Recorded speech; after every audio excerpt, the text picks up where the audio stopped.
Good day po, another share na naman, no, Toyota Innova na 2015 or 17, di ko sure guys, so hindi natin na-check yung model o mga ganyan po siguro. So ang story ng unit na to, no, bali tatlong bisis po ito nag-add ng freon sa atin dahil sobrang busy. So ngayon may time na po ito para ipa-check sa atin. So lagi siya nagkulang ng freon pero konti lang. Kumbaga kung yung leak niya sobrang liit. So ngayon good pa po ito kasi noong isang araw ko lang po ito dinagdagan ng freon. Kaso lang ngayon na po ang time ng owner na ipa-check sa atin. Okay, so general check up natin to guys. Check natin yung dalawang evaporator din, no? Tapos mag-backclash tayo ulit ng dashboard. Same process pa rin. Okay, so tapos dito guys, no, sa kanyang radiator may nakita ako dito. Nagsislide po ang kanyang radiator. So ganun pa rin sa mga unang video natin. Ginagawa natin yung mga radiator fan. So ito guys, huwag nyo itong gayahin baka matamaan ang inyong kamay. Try ko po pigilin yung fan.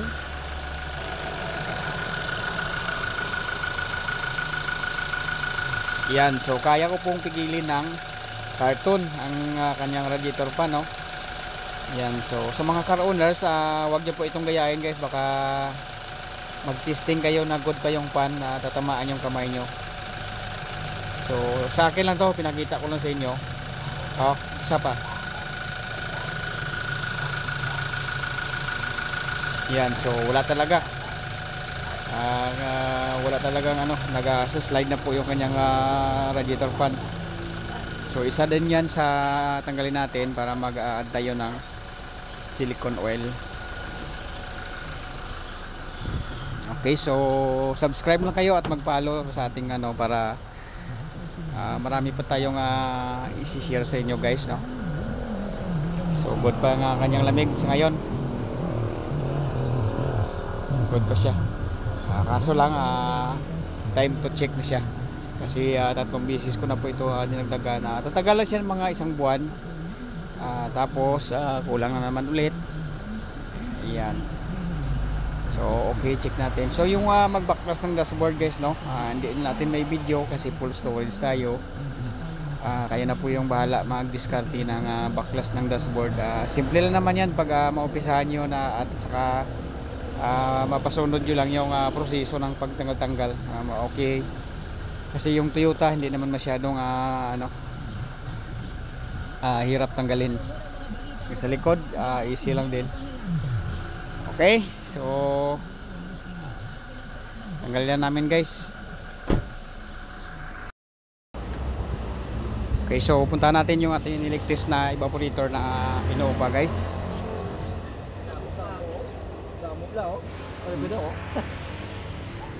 So kadamo sang lik ba? Pila ka bilog lik ya? Dito. 4. Isa, 2, 3 rin isa. Biar pil. Tigid, gamo siya sungaw, no. Yan, so ito yung front. Good naman pero marami sa mga kalawang na. Yun. Okay. Nakalang ito.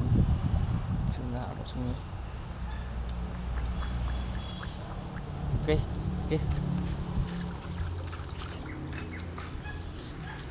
So pasilip natin ang sitwasyon ng unit na to, ang Toyota Innova. So yan Okay, so tinanggal namin yung dashboard tapos mga housing. So para maligtis yung evaporator. So walang leak yung sa front, kaya nag-proceed kami dito sa likod. Okay, tanggal lahat yan. So confirm guys, no, ang may tama, ang may leak is yung sa likod na evaporator. So palitan natin yun okay. At ito guys, no, ang may tama dito is yung evaporator sa rear. Then ang front excuse me, good pa. Pero nag-explain po tayo sa may-ari, no, na balik kung palitan natin to okay, pero ang ito hindi. So na-explain natin sa kanya na baka hindi tatagal, kasi marami siyang mga sign ng corrosion. Yan.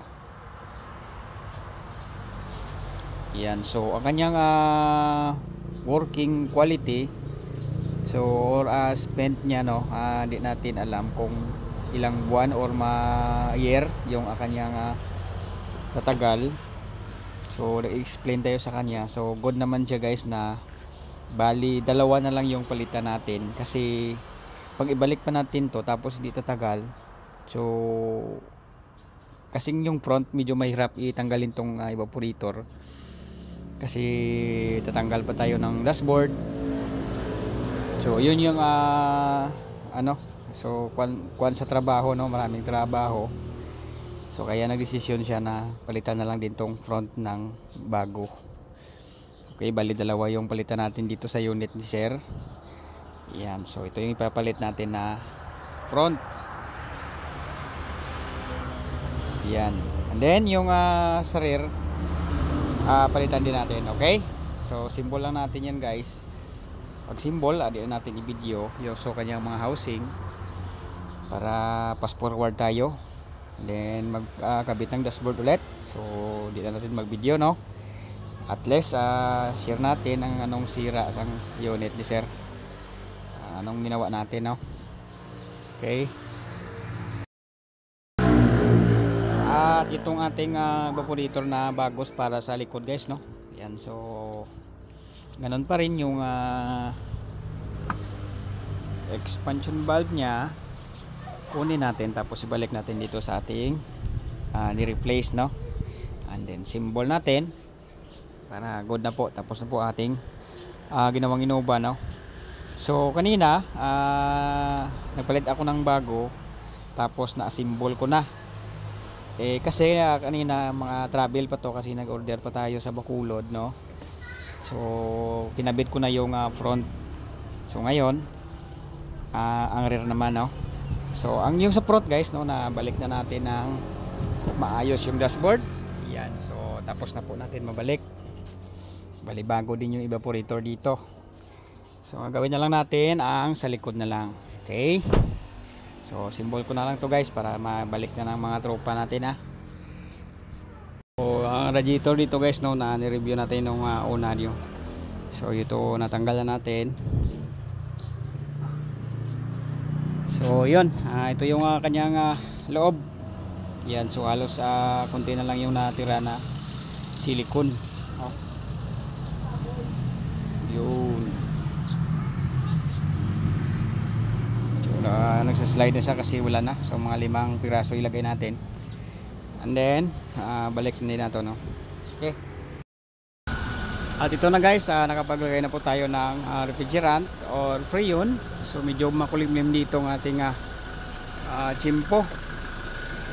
Okay, so may nakuha tayo dito na 40 PSI.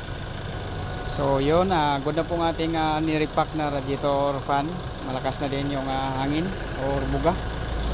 So di compare nung unang tinisting natin, kaya natin ang pigilan ng karton. Okay, so punta lang tayo dito sa loob. Okay, so good na ang ating unit guys. So medyo kulimlim dito, kaya tinamaan yung kristal, nagpapag siya, normal lang po yan kapag kulimlim or makakadilim na.